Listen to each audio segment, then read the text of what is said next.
کتنے گھروں کی 20-20 سال کی جمع پونجی، جہیز کے صندوق، اناج کے ڈھیر، نقدی کے نوٹ سب سیلاب کی نظر ہو گئے۔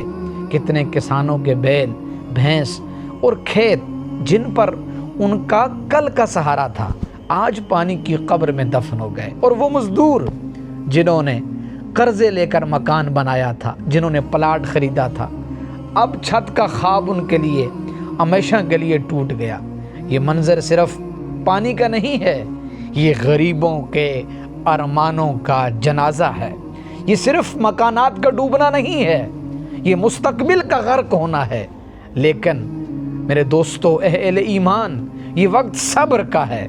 اللہ فرماتا ہے وَبَشِّرِ الصَّابِرِينَ، اے نبی صلی اللہ علیہ وسلم صبر کرنے والوں کو خوشخبری دے دو۔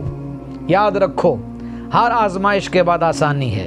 یہ پانی تمہاری آنکھوں کو اشکبار کر گیا ہے، مگر یہی آنسو اللہ کے ہاں تمہارے اجر کا ذریعہ بنیں گے۔ آخر میں اہل ثروت سے گزارش کرنا چاہتا ہوں کہ اے اہل ثروت، تمہارے محلات روشن ہیں اور یہ غریبوں کے گھر اندھیروں میں ڈوب گئے۔ تمہاری میزوں پر کھانے سج رہے ہیں اور ان کے برتن خالی پڑے ہیں۔ یاد رکھو، یہ تمہاری دولت تمہاری نہیں، یہ امانت ہے۔